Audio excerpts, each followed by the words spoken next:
ಅನ್ನೋದಿತ್ತು. ಹಾಗಾಗಿ ನಾವು ನೀವು ಎಲ್ಲರೂ ಒಟ್ಟಿಗೆ ಸೇರ್ಕೊಂಡಿದ್ದೇವೆ. ನಾವೆಲ್ಲರೂ ಸೇರಿ ಅವರಿಗೆ ವಿಶ್ವ ಮಹಿಳಾ ದಿನಾಚರಣೆಯ ಹಾರ್ದಿಕ ಸಿಹಿ ಶುಭಾಶಯಗಳನ್ನು ಅರ್ಪಿಸ್ತಾ ಇದ್ದೇವೆ. ಸಹೃದಯ ಬಂಧುಗಳ, ಆಕಾಶದ ನೀಲಿಯಲ್ಲಿ ಚಂದ್ರ ತಾರೆ ತೊಟ್ಟಿಲಲ್ಲಿ ಬೆಳಕನ್ನಿಟ್ಟು ತೂಗಿದಾಕೆ, ನಿನಗೆ ಬೇರೆ ಹೆಸರು ಬೇಕೆ, ಮರ ಗಿಡ ಬಳ್ಳಿ ಹೂ ಮುಂಗುರುಳನು ತಂಗಾಳಿಯ ಬೆರಳಲ್ಲಿ ಸವರಿ ಹಕ್ಕಿ ಗಿಲಕಿ ಹಿಡಿಸಿದಾಕೆ, ನಿನಗೆ ಬೇರೆ ಹೆಸರು ಬೇಕೆ, ಮನೆ ಮನೆಯಲ್ಲಿ ದೀಪ ಮುಡಿಸಿ ಹೊತ್ತು ಹೊತ್ತಿಗೆ ಅನ್ನ ಉಣಿಸಿ ತಂದೆ ಮಗುವ ತಪ್ಪಿದಾಕೆ, ನಿನಗೆ ಬೇರೆ ಹೆಸರು ಬೇಕೆ, ಸ್ತ್ರೀ ಎಂದರೆ ಅಷ್ಟೇ ಸಾಕು. GSS ರವರ ಈ ಸುಶ್ರಾವ್ಯ ಸಾಲುಗಳನ್ನು ನೆನಪಿಸ್ಕೊಳ್ತಾ, ಬಹುಶಃ ಈ ಪ್ರಪಂಚದಲ್ಲಿ ಎರಡು ವಿಶೇಷವಾದ ದಿನಗಳನ್ನು ನಾವು ಆಚರಿಸ್ತೇವೆ. ಒಂದು ಅಮ್ಮಂದಿರ ದಿನ, ಎರಡನೇದು ಮಹಿಳಾ ದಿನ. ಒಂದು ಅಮ್ಮಂದಿರ ದಿನಾಚರಣೆ ಯಾಕೆ ಆಚರಿಸ್ತೇವೆ ಅಂದರೆ ನಿಮಗೆಲ್ಲ ಗೊತ್ತಿದೆ, ಯಾವತ್ತಿದ್ರು ತಾಯಿ. ಇನ್ನೆರಡು ತಾಯಿ ಆಗಲಿಕ್ಕೆ, ತಾಯಿ ಆದಮೇಲೆ ಇಡೀ ಜೀವನವನ್ನು ಸಂಪೂರ್ಣವಾಗಿ ನಿಭಾಯಿಸುವಂಥ ಶಕ್ತಿ ಇರೋದು ಅದು ಮಹಿಳೆ ಎಂಬ ಒಂದು ಪದಕ್ಕೆ, ಆ ಸಾಂತ್ವನಕ್ಕೆ, ಆ ತಾಳ್ಮೆಗೆ. ಹಾಗಾಗಿ ಎರಡು ದಿನಾಚರಣೆಯನ್ನು ಅತ್ಯಂತ ಶ್ರದ್ಧೆಯಿಂದ, ಭಕ್ತಿಯಿಂದ, ಭಾವಪೂರ್ಣವಾಗಿ ಆಚರಿಸುತ್ತೇವೆ. ಬಂಧುಗಳೇ, ಈ ಮಹಿಳಾ ದಿನಾಚರಣೆ ಹುಟ್ಟಿದ ಹೇಗೆ ಅಂತ, ಮಹಿಳಾ ದಿನಾಚರಣೆ ಅಂತ ನಾವು ಆಚರಿಸ್ತೇವೆ ಮಾರ್ಚ್ 8ನೇ ತಾರೀಕು. ಅದು ಎಲ್ಲಿಂದ ಸ್ಟಾರ್ಟ್ ಆಯಿತು, ಯಾಕೆ ಆರಂಭ ಆಯಿತು, ಹೆಂಗೆ ಅದು ಆಚರಣೆಗೆ ಬಂತು ಅಂತ. ಬಹುಶಃ ಅಮೇರಿಕಾದ ನ್ಯೂಯಾರ್ಕ್ನಲ್ಲಿ ಒಬ್ಬ ಮಹಿಳೆ, ಕೂಲಿ ಕಾರ್ಮಿಕ ಮಹಿಳೆ ಕ್ಲಾರಾ ಜೆಟ್ಕಿನ್ ಅಂತ. ಆ ಕ್ಲಾರಾ ಜೆಟ್ಕಿನ್ ಕೂಲಿ ಕಾರ್ಮಿಕ ಮಹಿಳೆ ಒಂದು ಅರ್ಜಿಯನ್ನು ಸರ್ಕಾರಕ್ಕೆ ಸಲ್ಲಿಸ್ತಾರೆ. ಏನು ಅಂದರೆ, ನನಗೆ ಸಮಾನ ವೇತನ ಕೊಡಿ, ನನಗೆ ಹೆರಿಗೆ ರಜೆ ಕೊಡಿ, ನನಗೆ ರಜೆಗಳು ಬೇಕು, ಹೆರಿಗೆಗೆ ರಜೆಗಳು ಬೇಕು, ವೇತನ ಸಾಲ್ತಾ ಇಲ್ಲ, ನನಗೆ ಕೆಲಸದಲ್ಲಿ ಸಮಾನತೆ ಕೊಡಿ, ಪುರುಷರಿಗೆ ಎಷ್ಟು ಕೆಲಸ ಕೊಡ್ತೀರೋ ಮಹಿಳೆಯರಿಗೂ ಅಷ್ಟೇ ಕೊಡಿ, ಅವ್ರಿಗೆ ಎಷ್ಟು ಕೂಲಿ ಕೊಡ್ತೀರೋ ನನಗೂ ಅಷ್ಟೇ ಕೂಲಿ ಕೊಡಿ ಅಂಥೇಳಿ ಒಂದು ಅರ್ಜಿಯನ್ನು ಸರ್ಕಾರಕ್ಕೆ ಸಲ್ಲಿಸ್ತಾರೆ ಕ್ಲಾರಾ ಜೆಟ್ಕಿನ್ ಅವರು ನ್ಯೂಯಾರ್ಕ್ನಲ್ಲಿ. ಆ ಕ್ಲಾರಾ ಜೆಟ್ಕಿನ್ ಅರ್ಜಿಯನ್ನು ಸರ್ಕಾರ ಪುರಸ್ಕರಿಸೋದಿಲ್ಲ. ಇಲ್ಲ ಮಹಿಳೆನೇ ಬೇರೆ ಪುರುಷನೇ ಬೇರೆ, ನಿಮ್ಗೆ ಹಂಗೆ ಕೊಡಕ್ಕೆ ಬರೋದೇ ಇಲ್ಲ, ಇಷ್ಟ ಇದ್ರೆ ನೀನು ಕೆಲಸ ಮಾಡು, ಇಲ್ಲಾರ ಮನೆಗೆ ಹೋಗು ಅಂತ. ಆ ಕ್ಲಾರಾ ಜೆಟ್ಕಿನ್ ಏನು ಮಾಡ್ತಾಳೆ, ಮತ್ತೆ ಮೇಲ್ಮನವಿ ಸಲ್ಲಿಸ್ತಾಳೆ, ಏನಾದರೂ ಸಾಧ್ಯ ಆಗೋದಿಲ್ಲ. ಆಮೇಲೆ ಸರ್ಕಾರದಲ್ಲಿ ದೊಡ್ಡ ಮಟ್ಟದಲ್ಲಿ ಚರ್ಚೆ ಆಗುತ್ತೆ. ಚರ್ಚೆ ಆದರೂ ಅವ್ರು ಏನೂ ಒಪ್ಕೊಳ್ಳೋದಿಲ್ಲ ಕೊಡೋಕ್ಕೆ. ಆಗ ಕ್ಲಾರಾ ಜೆಟ್ಕಿನ್ ಏನು ಮಾಡ್ತಾಳೆ, ಆಫೀಸ್ ಮುಂದೆ ಬಂದು ಏಕಾಂಗಿಯಾಗಿ ಧರಣಿ ಕೂತ್ಕೊಳ್ತಾರೆ. ಇಲ್ಲ, ನನಗೆ ಸಮಾನತೆ ಬೇಕು, ನನಗೆ ಹೆರಿಗೆ ರಜೆ ಬೇಕು, ನನಗೆ ಹಣ ಅವ್ರಿಗೆ ಎಷ್ಟು ಕೂಲಿ ಕೊಡ್ತೀರೋ ನನಗೂ ಅಷ್ಟೇ ಕೊಡಬೇಕು. ಒಂದು ದೊಡ್ಡ ಮಟ್ಟದ ಚರ್ಚೆ ಆಗುತ್ತೆ, ಎಲ್ಲ ಪತ್ರಿಕೆಗಳು ಬರುತ್ತೆ. ಕ್ಲಾರಾ ಜೆಟ್ಕಿನ್ ಈ ಥರ ಧರಣಿ ಕೂತ್ಕೊಂಡಿದ್ದಾಳೆ ಒಬ್ಬಳೇ ಮಹಿಳೆಯಿಂದ. ಎಲ್ಲ ಕಡೆಯಿಂದ ಕೆಲವು ಕಡೆ ಪ್ರಶಂಸೆಗಳು ವ್ಯಕ್ತ ಆದರೆ, ಕೆಲವು ಕಡೆ ಅವಮಾನಗಳು ಸೃಷ್ಟಿಯಾಗ್ತವೆ. ಕ್ಲಾರಾ ಜೆಟ್ಕಿನ್ ಯಾವುದಕ್ಕೂ ಬಗ್ಗೋದಿಲ್ಲ. ಇಡೀ ಸರ್ಕಾರದಲ್ಲಿ ಮತ್ತೆ ಚರ್ಚೆ ಆಗುತ್ತೆ. ಆಕೆ ಉಪವಾಸ ಸತ್ಯಾಗ್ರಹ ಶುರು ಮಾಡ್ತಾರೆ. ನಾನು ಸತ್ರು ಇಲ್ಲೇ ಸಾಯ್ತೀನಿ, ನಂಗೆ ಸಮಾನತೆ ಬೇಕು, ನನ್ನಂತಹ ಮಹಿಳೆಯರು ಎಲ್ರಿಗೂ ಬೇಕು ಅಂತ. ಅವಳೊಬ್ಬಳಿಗೆ ಕೇಳಿಲ್ಲ ಅವರು. ಸರಿ, ಮಾರ್ಚ್ 8ನೇ ತಾರೀಕು ಸರ್ಕಾರ ಒಪ್ಕೊಳ್ಳುತ್ತೆ ಹೆರಿಗೆ ರಜೆಯನ್ನು ಕೊಡಲಿಕ್ಕೆ. ಆ ಕ್ಲಾರಾ ಜೆಟ್ಕಿನ್ಗೆ ಒಂದು ಜೋರು ಚಪ್ಪಾಳೆ. ಸರ್ಕಾರ ಒಪ್ಕೊಳ್ಳುತ್ತೆ, ಮಹಿಳೆಯರಿಗೆ ಸಮಾನ ವೇತನ ಕೊಡ್ತೀವಿ, ಹೆರಿಗೆ ರಜೆನೂ ನಿಮ್ಗೆ ಮಂಜೂರು ಮಾಡ್ತೀವಿ ಅಂತ ಒಪ್ಕೊಳ್ಳುತ್ತೆ. ಆ ಸುದ್ದಿ ವಿಶ್ವಸಂಸ್ಥೆಗೆ ತಲುಪುತ್ತೆ. ವಿಶ್ವಸಂಸ್ಥೆಯವರು ಆ ಕ್ಲಾರಾ ಜೆಟ್ಕಿನ್ ಯಾರದು ಅಂತೇಳಿ ಚರ್ಚೆ ಶುರುವಾಗುತ್ತೆ. 1975ರಲ್ಲಿ ವಿಶ್ವಸಂಸ್ಥೆ ಏನು ಮಾಡುತ್ತೆ, ಅವಳ ಹೆಸರಲ್ಲಿ, ಅವಳ ಸಾಧನೆಯ ಹೆಸರಲ್ಲಿ ಇಡೀ ವಿಶ್ವದಾದ್ಯಂತ ಮಾರ್ಚ್ 8ನೇ ತಾರೀಕು ವಿಶ್ವ ಮಹಿಳಾ ದಿನಾಚರಣೆ ಆಚರಿಸೋಣ ಅಂತ ಘೋಷಣೆ ಮಾಡುತ್ತೆ. ನೋಡಿ ಎಷ್ಟು ಚೆನ್ನಾಗಿದೆ. ಅಲ್ಲಿಂದ ವಿಶ್ವಸಂಸ್ಥೆಯಿಂದ ನಮ್ಮ ಹತ್ರ ಬಂದಿದೆ, ವಿದ್ಯಾರಣ್ಯಪುರಂವರೆಗೂ ಬಂದಿದ್ದೇವೆ ನಾವು. ಸರಿ, ಕ್ಲಾರಾ ಜೆಟ್ಕಿನ್ ಆಗುತ್ತೆ. ಆಮೇಲೆ ಅದು ಅಂತಾರಾಷ್ಟ್ರೀಯ ಮಹಿಳಾ ದಿನಾಚರಣೆ ಆಗುತ್ತೆ ಅದು. ಆದರೆ ಭಾರತದವ್ರು ಹೇಳ್ತಾರೆ ಅದು ಅಂತಾರಾಷ್ಟ್ರೀಯ ಮಹಿಳಾ ದಿನಾಚರಣೆ. What about Bharat? ನಮ್ಮ ಭಾರತದಲ್ಲಿ ಯಾರಾದರೂ ಬೇಕಲ್ಲ, ಅದರ ಐಕಾನ್ ಬೇಕಲ್ಲ, ಯಾರು ಬೇಕು ಅಂತ ಹುಡುಕ್ತಾ ಇದ್ದಾಗ ಭಾರತದಲ್ಲಿ ಸಿಗೋದು ಈ ಕಾರ್ಯಕ್ರಮಕ್ಕೂ ಈ ಮಹಿಳಾ ದಿನಾಚರಣೆಗೂ ಎಷ್ಟು ನಂಟಿದೆ ಅನ್ನೋದಕ್ಕೆ ಇದೊಂದು ಉದಾಹರಣೆ. ಭಾರತದ ಗಾನ ಕೋಗಿಲೆ ಅಂತ ಕರೀತಿದ್ವು ನಾವು ಸರೋಜಿನಿ ನಾಯ್ಡು ಅವರು. ಸರೋಜಿನಿ ನಾಯ್ಡು ಅವರು ಹುಟ್ಟಿದ ಹಬ್ಬ ಫೆಬ್ರವರಿ 13ನೇ ತಾರೀಕು. ಫೆಬ್ರವರಿ 13ನೇ ತಾರೀಕು ರಾಷ್ಟ್ರೀಯ ಮಹಿಳಾ ದಿನಾಚರಣೆ ಅಂತ ಘೋಷಣೆ ಮಾಡ್ಕೊತೀವಿ ನಾವು. ಯಾಕೆಂದರೆ ಸರೋಜಿನಿ ನಾಯ್ಡು ಅವರು ಭಾರತದ ಪ್ರಪ್ರಥಮ ಉತ್ತರ ಪ್ರದೇಶದ ರಾಜ್ಯಪಾಲಾಗಿದ್ದ ಪ್ರಪ್ರಥಮ ಮಹಿಳೆ ಸರೋಜಿನಿ ನಾಯ್ಡು. ಸರೋಜಿನಿ ನಾಯ್ಡು ಬಹಳ ಚೆನ್ನಾಗಿ ಹಾಡ್ತಿದ್ರು ಕೂಡ, ಒಳ್ಳೆ ಕವಿಯತ್ರಿ ಕೂಡ. ಈಗ ನೋಡಿ, ಈ ಕಾರ್ಯಕ್ರಮ ಸಂಗೀತ ಕಾರ್ಯಕ್ರಮಕ್ಕೂ ಭಾರತದ ಗಾನಕೋಗಿಲೆಗೂ ಎಷ್ಟೊಂದು ಲಿಂಕ್ ಇದೆ ಅಂತ. ಈ ಥರದ ಲಿಂಕ್ ಇರೋದ್ರಿಂದನೇ ಮಹಿಳಾ ದಿನಾಚರಣೆಗೂ ಈ ಗಾನಕ್ಕೂ ಈ ಗಾನದ ಈ ಕಾರ್ಯಕ್ರಮಕ್ಕೂ ಒಂದು ಸಂದರ್ಭ, ಒಂದು ಸುಸಂದರ್ಭ, ಒಂದು ಸಂಭ್ರಮ ಬಂದಿದೆ ಅಂತ ನಾನು ಭಾವಿಸ್ತೇನೆ. ಬಂಧುಗಳೇ, ಈ ಸಂದರ್ಭದಲ್ಲಿ ಮೊದಲೇ ಹೇಳಿದರೆ ವೇದಿಕೆ ಕಾರ್ಯಕ್ರಮ ಬೇಗ ಮುಗಿಸ್ಕೋಬೇಕು ಅಂತ ಎಲ್ಲರೂ ಹಾಡಕ್ಕೆ ತುಂಬ ಇಂಟ್ರೆಸ್ಟ್ ಆಗಿದೆ ಅನಿಸುತ್ತೆ. ಆದರೆ ಈ ಮಹಿಳಾ ದಿನಾಚರಣೆ ಸಾರ್ಥಕತೆಯನ್ನು ಪಡ್ಕೊಳ್ಬೇಕಲ್ಲ, ಅದಕ್ಕೆ ಒಂದೆರಡು ಮಹಿಳೆಯರನ್ನ, ಇಲ್ಲಿರೋ ಎಲ್ಲ ಮಹಿಳೆಯರು ಸಾಧಕಿಯರೇ, ಇವ್ರನ್ನೆಲ್ಲ ನೋಡ್ತಿದ್ರೆ ಇವ್ರ ಪಕ್ಕದಲ್ಲಿ ಕೂತ್ಕೊಳ್ಳೋಷ್ಟು ಯೋಗ್ಯತೆ ಅಥವಾ ಆ ತೂಕ ನಮಗಿದೆಯಾ ಅಂತ ನಾವು ಭಾವಿಸ್ಕೊಳ್ಬೇಕು. ಅಷ್ಟೊಂದು ಸಾಧಕಿಯರು ಇವರೆಲ್ಲ. ಇವರಿಗೆಲ್ಲರಿಗೂ ಮಹಿಳಾ ದಿನಾಚರಣೆಯ ಮತ್ತೊಮ್ಮೆ ಜೋರು ಚಪ್ಪಾಳೆಗಳ ಮೂಲಕ ನಮನಗಳು. ಎರಡು ಮಹಿಳೆಯರನ್ನ ನಾನು ನಿಮ್ಮ ಮುಂದೆ ಉದಾಹರಣೆ ಕೊಡ್ತೀನಿ. ಒಬ್ರು ಡಾಕ್ಟರ್ ಆರ್ ಭಾನುಮತಿ ಅಂತ. ಯಾರು ಈ ಭಾನುಮತಿ ಅಂದ್ರೆ, ಈ ಭಾನುಮತಿಗೆ ಇವತ್ತಿಗೆ 58 ಮಕ್ಕಳು.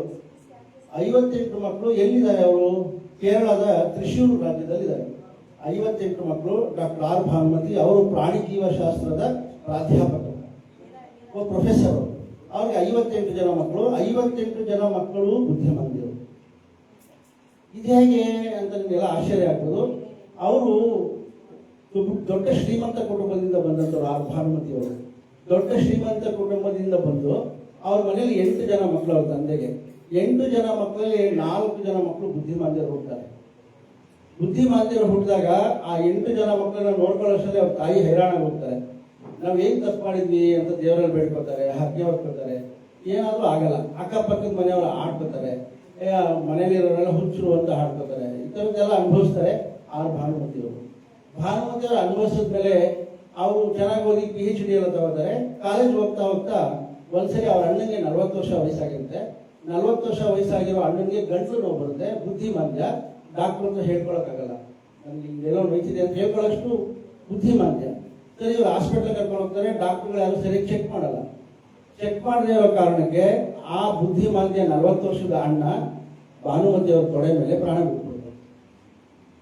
ಪ್ರಾಣ ಬಿಟ್ಟ ತಕ್ಷಣವೇ ಭಾನುಮತಿಯವರು ತೀರ್ಮಾನ ಮಾಡ್ತಾರೆ, ನಾನು ಇನ್ನು ಮುಂದೆ ಚೆನ್ನಾಗಿ ಓದಿ ಯಾವುದಾದ್ರೂ ಕೆಲಸಕ್ಕೆ ಹೋಗಿ ಈ ತರಹದ ಬುದ್ಧಿಮಾಂದ್ಯ ಮಕ್ಕಳಿಗೆ ಒಂದು ಟ್ರಸ್ಟ್ ತರ ಒಂದು ಸಂಸ್ಥೆಯನ್ನು ಸ್ಥಾಪಿಸಿ ಈ ಬುದ್ಧಿಮಾಂದ್ಯ ಮಕ್ಕಳನ್ನೇ ಸಾಕುವ ಕಾಯಕ ಮಾಡಬೇಕು.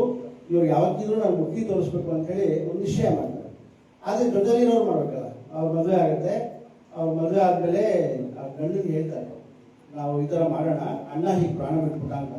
ಆತ ಪಾಪ ಎಷ್ಟು ಒಳ್ಳೆ ಮನುಷ್ಯ ಅಂದ್ರೆ, ನೀನು ಹೇಗೆ ಅನ್ಬೇಕು ಹಾಗೆ ಮಾಡೋಣ. ಮೊಟ್ಟ ಮೊದಲನೇ ಬಾರಿಗೆ ಅವರು 3 ಮಕ್ಕಳನ್ನ, ಬುದ್ಧಿಮಾಂದ್ಯ ಮಕ್ಕಳನ್ನ ತಗೊಂಡು ಕೇರಳದಲ್ಲಿ ಜಾಗ ಹುಡುಕ್ತಾರೆ. ಎಲ್ಲರೂ ಜಾಗ ಬೇಕು ಅಂತ. ಯಾರು ಜಾಗ ಕೊಡಲ್ಲ. ನಿಮ್ಗೆಲ್ಲ ಗೊತ್ತೇ ಇದೆ. ಮೊದಲು ನಾವು ಏನೇ ಕಾರ್ಯಕ್ರಮ ಏನೇ ಮಾಡ್ಲಿಕ್ಕೆ ಹೊರಟು ನಮ್ಗೆ ಶುರುವಾಗಿದೆ ಮತ್ತು ಅನುಮಾನ ಶುರುವಾಗುತ್ತೆ. ಇದರಿಂದ ಏನೋ ಇವ್ರಿಗೆ ಲಾಭ ಇದೆ, ಸುಮ್ಮನೆ ಮಾಡ್ತಾಳೆ ಇವಮ್ಮ, ಆ ಹುಚ್ಚರು ಮಕ್ಕಳೆಲ್ಲ ಕರ್ಕೊಂಡ್ಬಂದು ಮನೆ ಹುಡುಕ್ತಾಳೆ, ಏನೋ ಲಾಭ ಇದೆ ಅಲ್ವಾ? ಅನುಮಾನ ಶುರು ಆಗುತ್ತೆ. ಯಾರು ಮನೆ ಕೊಡಲ್ಲ. ಬಟ್ ಯಾರೋ ಪರಿಚಯದವರು ತುಂಬಾ ದೂರ ಒಂದು ಮನೆ ಕೊಡ್ತಾರೆ. ಆ ಮನೆಯಲ್ಲಿ 4 ಮಕ್ಕಳು ಇಟ್ಕೊಂಡು ಬುದ್ಧಿಮಾಂದ್ಯ ಮಕ್ಕಳಿಗೆ ಸರ್ವ್ ಮಾಡ್ತಾ ಅವ್ರ ಸೇವೆಯನ್ನು ಆರಂಭಿಸ್ತಾರೆ.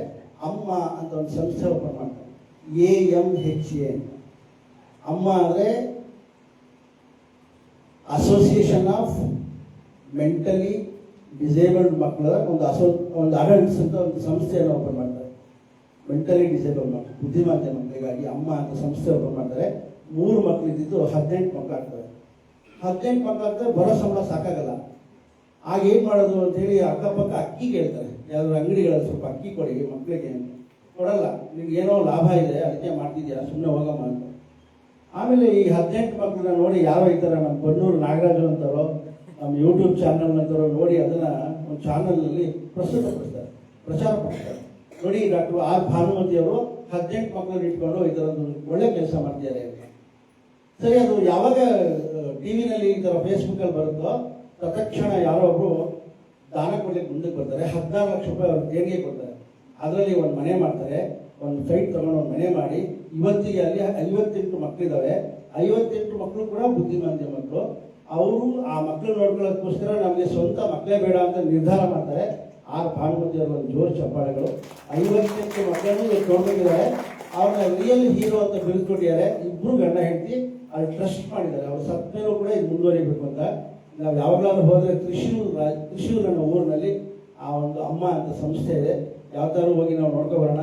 ಈ ಮಹಿಳಾ ದಿನಾಚರಣೆಗೆ ಅವ್ರನ್ನ ನೆನಪಿಸ್ಕೊಳ್ತಾ ಅವರಿಗೆ ಶುಭಾಶಯಗಳನ್ನ ಹೇಳ್ತಾ ಏನಾಯ್ತಾ ಇನ್ನೊಂದು ಸಣ್ಣ ಘಟನೆಯನ್ನು ನಿಮ್ಮ ಮುಂದೆ ಹೇಳಿ ನಾನು ಮಾತು ಮುಗಿಸ್ತೇನೆ.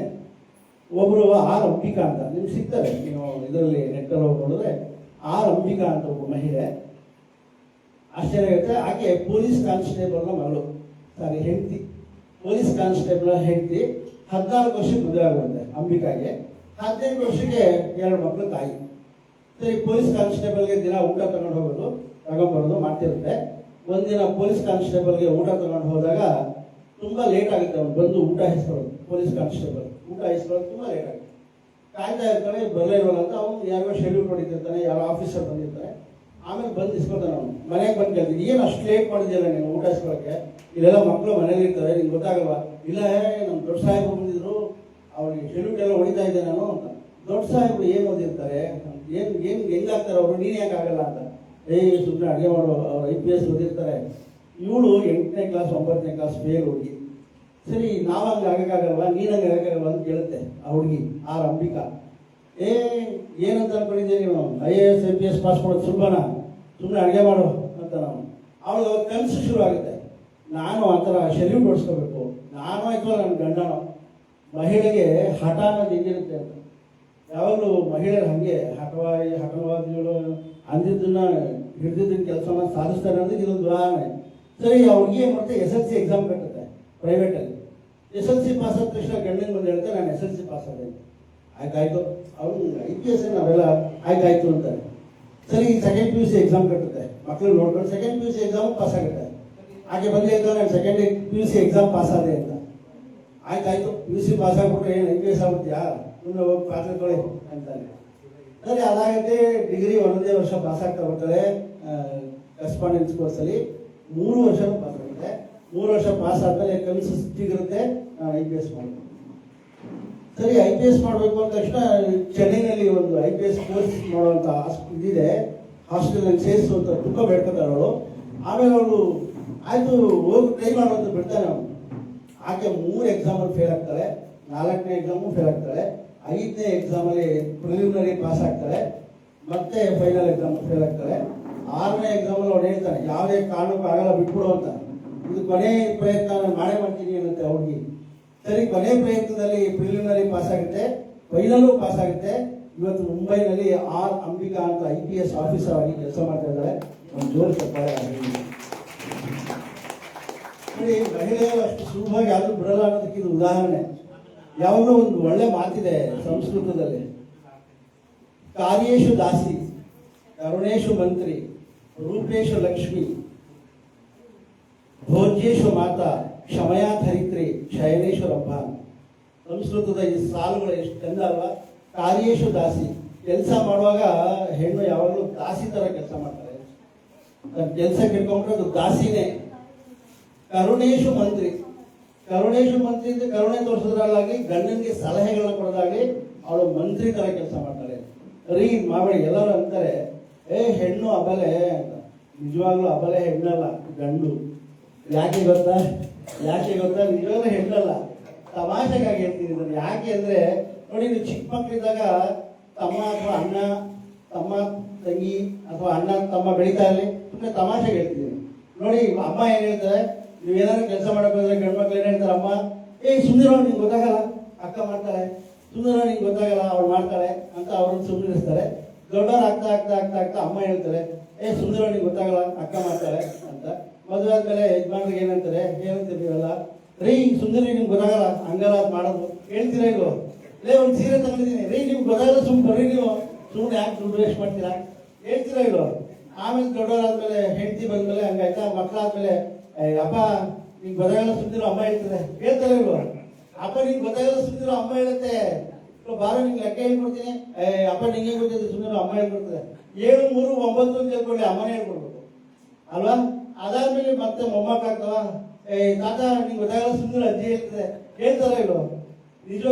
ನಿಜಕ್ಕೂ ಅಬಲೆ ಯಾರು? ನಾವೇ ಮಹಿಳೆಯರು, ಹಂಗಲ್ಲ. ಆಮೇಲೆ ದೊಡ್ಡವರಾಗ್ತಾ ಹೀಗೆ ಇದು ತಮಾಷೆಗಾಗಿ ಹೇಳಿದೆ. ಬಟ್ ಮಹಿಳೆಯರಿಗೆ ಒಂದು ದೊಡ್ಡ ಶಕ್ತಿ ಏನಪ್ಪಾ ಅಂದ್ರೆ ಅದೇ ಭೋಜ್ಯೇಶು ಮಾತಾ. ಅನ್ನ ಹಾಕೋದ್ರೆ ಮಾತೆ ಅಂತ ಯಾರೇ ಬರಲಿ ತಾಯಿ ಅಂತ ಅನ್ನ ಹಾಕ್ತಾರೆ ಅಂತ ಅಲ್ವಾ. ರೂಪೇಶ ಲಕ್ಷ್ಮಿ, ರೂಪ ಮೇಕಪ್ ಮಾಡ್ಕೊಂಡು ನಿಂತ್ಕೊಂಡ್ರೆ ಲಕ್ಷ್ಮಿನೇ. ನೀವು ಒಂದು ಸಣ್ಣ ಸಂತೆಗೆ ಹೋಗಿ ಮಹಿಳೆಯರು ಪೂರ್ತಿ ರೆಡಿ ಆಗಿ ಎಲ್ಲ ವಿತೌಟ್ ಮೇಕಪ್ ಅವ್ರ ತಂದೆಗೂ ಹೋಗಲ್ಲ. ನಾವು ಹಂಗಲ್ಲ, ಹೆಂಗಾರು ಇಲ್ಲ ನಮ್ನ ಯಾರು ಹೋಗ್ತಾ ಇರ್ತೀವಿ ನಾವು ಅಲ್ವಾ. ನಮ್ಗವ್ರಿಗೂ ಅದೇ ವ್ಯತ್ಯಾಸ. ಅವರು ಬದುಕಿನ ಸಂಭ್ರಮಿಸ್ತಾರೆ. ಹೇಗೆ ಸಂಭ್ರಮಿಸ್ಬೇಕು ಅಂತ ನಾವು ಮಹಿಳೆಯರನ್ನ ನೋಡಿ ಕಲಿಬೇಕು. ಹಾಗಾಗಿ ಈ ಮತ್ತೆ ಸಂಸ್ಕೃತದಲ್ಲಿ ಒಂದು ಒಳ್ಳೆ ಮಾತಿದೆ, ಯತ್ರ ನಾರ್ಯಸ್ತು ಪೂಜ್ಯಂತೆ ರಮಂತೆ ತತ್ರ ದೇವತಃ ಅಂತ. ಎಲ್ಲಿ ಮಹಿಳೆಯನ್ನ ಪೂಜಿಸ್ತಾರೋ ಅಲ್ಲಿ ದೇವರಿರ್ತಾನೆ ಅಂತ. ಖಂಡಿತವಾಗ್ಲೂ ಅದು ಸತ್ಯವಾದ ಮಾತು. ಇವತ್ತು ಸಂಗೀತ ಮತ್ತು ಸಾಹಿತ್ಯ, ಹಾಡು ಜೊತೆಗೆ ಮಹಿಳಾ ದಿನಾಚರಣೆ ಎಷ್ಟು ಒಟ್ಟು ಸಂಭ್ರಮದ ಹಬ್ಬ ಇದು. ಈ ಹಬ್ಬಕ್ಕೆ ಮತ್ತೊಮ್ಮೆ ನಿಮ್ಮೆಲ್ಲರಿಗೂ ಶುಭಾಶಯ ಹೇಳ್ತೀನಿ. ನನ್ನ ಹತ್ರ ಈ ಥರ ಸಾಧಕಿಯರ ಕಥೆಗಳು ತುಂಬ ಇದೆ, ಟೈಮ್ ಇಲ್ಲ. ನೀವು ನೆಟ್ಟಲ್ಲಿ ತೆಗೀರಿ, ಆರ್ ಅಂಬಿಕಾ ಅಂತ ತೆಗೀರಿ, ಅವರು ಯಶೋಗಾಥೆ ಸಿಗುತ್ತೆ ನಿಮಗೆ. ಇನ್ನೊಂದು ಕಲ್ಪನಾ ಸರೋಜ್ ಅಂತ ಒಂದು ಹೆಸರು ನೆನ್ಪಿಟ್ಕೊಳ್ಳಿ. ಕಲ್ಪನಾ ಸರೋಜ್ ಅವ್ರ ಇತಿಹಾಸ ಓದಿ ನೀವು, ನಿಮಗೆ ನಿಜಕ್ಕೂ ನಂಬಲಿಕ್ಕೆ ಆಗೋದಿಲ್ಲ. 2 ರೂಪಾಯಿ ಟೈಲರಿಂಗ್ ಕೆಲಸಕ್ಕೆ ಸೇರ್ಕೊಳ್ಳುವಂಥ ಹುಡುಗಿ ಇವತ್ತು ಸಾವಿರಾರು ಕೋಟಿ ಒಡತಿ ಬಾಂಬೆನಲ್ಲಿ ಸಾವಿರಾರು ಕೋಟಿ ಒಡತಿ. 2 ರೂಪಾಯಿ ಕೂಲಿ ಮಾಡ್ತಿದ್ದಂಥ ಇವತ್ತು ರೇಖಾ ಅವರು ಇಲ್ಲಿ ನಿರೂಪಣೆ ಮಾಡ್ತಿದ್ದಾರೆ. ಯಾರಿಗೆ ಗೊತ್ತು ಮುಂದೆ ಯಾವ್ಯಾವ ಟಿವಿ ಚಾನಲ್ ಇರ್ತಾರೋ ಅಲ್ವಾ. ಅದು ಸಾಧನೆ, ಅದರ ಸಾಧನೆ ಅನ್ನೋದು. ಅನೇಕ ಜನ ಗಾಯಕಿಯರು ಬಂದಿದ್ದೀರಿ, ತುಂಬ ವಿಶೇಷವಾಗಿ ಹಾಡ್ಲಿಕ್ಕೆ ಬಂದಿದ್ದೀರಿ, ಚಂದವಾಗಿ ಬಂದಿದ್ದೀರಿ. ನಿಮ್ಮೆಲ್ಲರಿಗೂ ಒನ್ಸಗೆ ಮತ್ತೊಮ್ಮೆ ಮಗದೊಮ್ಮೆ ಮಹಿಳಾ ದಿನಾಚರಣೆ ಶುಭಾಶಯಗಳನ್ನ ಹೇಳ್ತಾ, ಹೆಚ್ಚು ಮಾತಾಡಬೇಕು ಅಂತ ಅನ್ಸುತ್ತೆ, ದಯಮಾಡಿ ಕ್ಷಮಿಸಿ ಅಂತ ಹೇಳ್ತಾ ನಿಮ್ಮೆಲ್ಲರಿಗೂ ಒನ್ಸಗೆ ಮತ್ತು ಲಕ್ಷ್ಮಣ್ ಸರ್ ಬಗ್ಗೆ ಒಂದೆರಡು ಮಾತು ಹೇಳಬೇಕು. ಅವ್ರು ಅನೇಕ ಕಾರ್ಯಕ್ರಮಗಳನ್ನ ಮಾಡ್ತಾ ಇರ್ತಾರೆ. ಜನಚೈತನ್ಯ ಫೌಂಡೇಶನ್ ಎಷ್ಟು ಚೆನ್ನಾಗಿದೆ ನೋಡಿ. ಜನರಲ್ಲಿ ಚೈತನ್ಯ ತುಂಬೋದೇ ಜನಚೈತನ್ಯ ಫೌಂಡೇಶನ್. ಜನರಲ್ಲಿ ಏನು ಬೇಕಾದ್ರೂ ತುಂಬೋದು, ನಾವು ನೆಗೆಟಿವ್ ಆದರೂ ತುಂಬೋದು, ಪಾಸಿಟಿವ್ ಆದರೂ ತುಂಬೋದು. ನಾವು ಋಣಾತ್ಮಕ ಭಾವನೆಗಿಂತ ಈ ಥರದ್ದು ಪಾಸಿಟಿವ್ನೆಸ್ ತುಂಬೋದಿದೆಯಲ್ಲ, ತುಂಬ ಎಲ್ಲರೂ ಮಾಡಲ್ಲ. ನೀವೇನಾದ್ರೂ ನಾನು ಹೇಳಿದೆ, ಏನಾದರೂ ಕೆಲಸ ಮಾಡೋಕ್ಕೆ ಶುರು ಮಾಡಿ ನೀವು ಮೊದಲು ಪಡೋದೇ ಅನುಮಾನ ಆಯ್ತಿದ್ದಂಗೆ ಸ್ವಲ್ಪ ಬಿಗುಮಾನ, ಆಮೇಲೆ ಬಿಗುಮಾನ ಆಯ್ತಿದ್ದಂಗೆ ಸ್ವಲ್ಪ ಮಾಡೇ ಬಿಟ್ರೆ ಕೆಲಸನ, ಆಮೇಲೆ ಸ್ವಲ್ಪ ಬಹುಮಾನ, ಅದಾಯ್ತಿದ್ದಂಗೆ ಮತ್ತೆ ಸನ್ಮಾನ. ಆ ಸನ್ಮಾನ ಆಗೋವರೆಗೂ ಕಾಯ್ಬೇಕು. ಅದನ್ನು ಕಾಯ್ತಿರೋದು ಲಕ್ಷ್ಮಣ್ ಸರ್. ನಿಜಕ್ಕೂ ಎಲ್ಲ ಕಡೆ ಸನ್ಮಾನ ಆಗ್ತಿದ್ದಾರೆ. ಮೊದಲು ಅವ್ರು ತುಂಬ ಅನುಮಾನ ಅವಮಾನ ಎಲ್ಲ ಆಗಿದೆ, ಎಲ್ಲ ಸಹಿಸ್ಕೊಂಡಿದ್ದಾರೆ. ಎಲ್ಲ ಸಹಿಸ್ಕೊಂಡ್ಮೇಲೆ ಇವತ್ತು ನಾವೆಲ್ಲ ಸೇರಿದ್ದೀವಿ. ಯಾಕೆಂದರೆ ಅವ್ರು ಸನ್ಮಾನ ಮಾಡೋಕ್ಕೆ ಅಷ್ಟು ಸುಲಭ ಅಲ್ಲ. ಸಾಧನೆ ಅನ್ನೋದು ಸಾಧಕನ ಸೊತ್ತೆ ಹೊರತು ಸೋಂಬೇರಿಯ ಸೊತ್ತಲ್ಲ ಅಂತಾರೆ. ಹಾಗಾಗಿ ಆ ಸಾಧಕನ ಸ್ವತ್ತು ಲಕ್ಷ್ಮಣ್ ಸರ್. ಎಂಥ ಕಾರ್ಯಕ್ರಮ ಅರೇಂಜ್ ಮಾಡಲಿಕ್ಕೆ ನಿಮಗೆಲ್ಲ ಒಂದೊಂದು ಫೋನ್ ಮಾಡಬೇಕು. ನಿಮಗೆಲ್ಲ ಫೋನ್ ಮಾಡಿ ಈ ಕಾರ್ಯಕ್ರಮದ ಬಗ್ಗೆ 5 ನಿಮಿಷ ಮಾತಾಡಬೇಕು. ಅದಾದಮೇಲೆ ಇವತ್ತು ಕಾರ್ಯಕ್ರಮದಲ್ಲಿ ನಿನ್ನೆ ಫೋನ್ ಮಾಡಬೇಕು, ಯಾರ ಕಾರ್ಯಕ್ರಮ ಮೈಕ್ ಏನಾಯಿತು, ಅದೇ ಇಷ್ಟು ಟೆನ್ಷನ್ ಒಂದು ಕಾರ್ಯಕ್ರಮ ಮಾಡಲಿಕ್ಕಲ್ವ. ಆ ಥರದ್ದು ಅನೇಕ ಕಾರ್ಯಕ್ರಮಗಳನ್ನ ಲಕ್ಷ್ಮಣ್ ಸರ್ ಮಾಡ್ತಿದ್ದಾರೆ. ನಿಜಕ್ಕೂ ಅವ್ರಿಗೆ ದೇವರು ಆಯುರಾರೋಗ್ಯ ಜೊತೆಗೆ ಐಶ್ವರ್ಯ ಅದನ್ನು ಕಲ್ಪಿಸಿ. ಒಂದು ಕಾರ್ಯಕ್ರಮ ಮಾಡೋದು ಸುಲಭ ಅಲ್ಲ, ಐಶ್ವರ್ಯ ಬೇಕೇ ಬೇಕು. ದುಡ್ಡಿದ್ರೆ ತಾನೇ ನಾವೇನಾದ್ರು ಮಾಡೋಕ್ಕೆ ಸಾಧ್ಯ. ಹಾಗಾಗಿ ನಾವು ನೀವೆಲ್ಲರಿಗೆ ಜೊತೆಯಾಗೋಣ. ಜನರಲ್ಲಿ ಚೈತನ್ಯ ತುಂಬುವಂಥ ವಿಶೇಷ ಕೆಲಸವನ್ನು ಮಾಡಲಿಕ್ಕೆ ನಾವು ನೀವೆಲ್ಲರೂ ಅಣಿಯಾಗೋಣ ಅಂತ ಹೇಳ್ತಾ ಮತ್ತೊಮ್ಮೆ ಶುಭಾಶಯಗಳನ್ನು ಕೊಡ್ತಾ ನಾನು ಮಾತನ್ನು ಮುಗಿಸ್ತೇನೆ. ನಮಸ್ಕಾರ.